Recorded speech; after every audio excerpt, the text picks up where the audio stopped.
ووفقا لمعطيات قدمها فؤاد شفيق مدير المناهج في وزارة التربية الوطنية والتعليم الأولي والرياضة،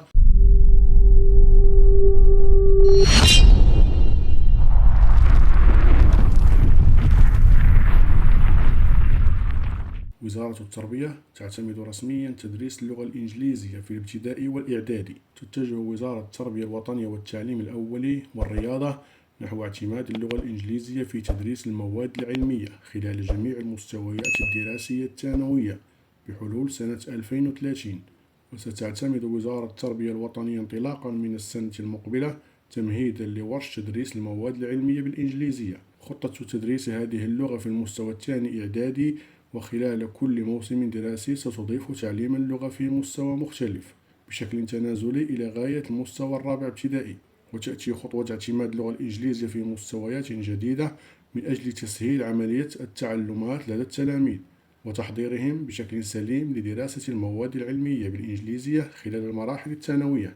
للنسخة الإنجليزية، فالوزارات تبتغي جعل الإنجليزية لغة أساسية لتدريس المواد العلمية في جميع المناهج. قال المصدر ذاته إن 5 مدارس ثانوية نموذجية اعتمدت منذ سنة 2015 اللغة الإنجليزية لغة تعليمية لجميع المواد العلمية، وامتدت الخطوة هذه السنة لتشمل 250 مدرسة أخرى اعتمدت هي الأخرى الإنجليزية بشكل اختياري. وأضاف المسؤول ذاته أن هذا سيمهد الطريق لتعميم تدريس اللغة الإنجليزية في المدارس الإعدادية العام المقبل، مؤكدا أن الفكرة هي أنه خلال كل سنة دراسية جديدة سيتم اعتماد اللغة الإنجليزية في أحد المستويات، والبداية ستكون من السنة الثانية إعدادي، ثم بعدها تستمر العملية تنازليا إلى غاية المستوى الرابع ابتدائي. كما أكد المصدر ذاته أنه خلال السنة المقبلة مثلا سيدرس التلاميذ في السنة الثانية إعدادي اللغة الإنجليزية على شكل مادة مستقلة، وفي العام التالي سينتقل تدريس اللغة إلى مستوى الأول إعدادي.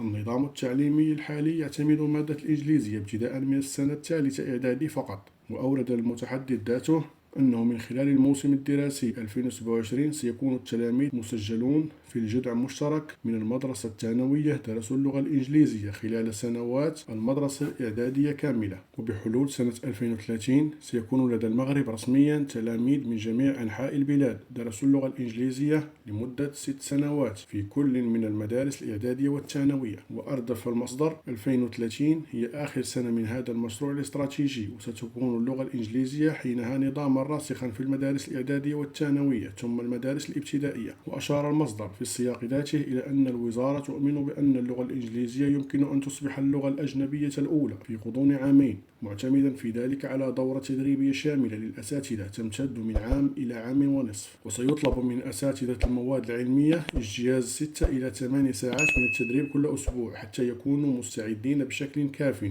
لتدريس اللغة الإنجليزية. وفق المتحدث ذاته، معتبرا أن الوزارة تتوفر على عدد كاف من الأساتذة المدربين الحاصلين على درجات في الأدب الإنجليزي للمساعدة على تطبيق اللغة ضمن النظام التعليمي. وسجل المسؤول أن هذا النوع من المساعي يتطلب شراكات عديدة مع الهيئات المسؤولة عن اللغات في المغرب لضمان نجاح مثل هذه البرامج.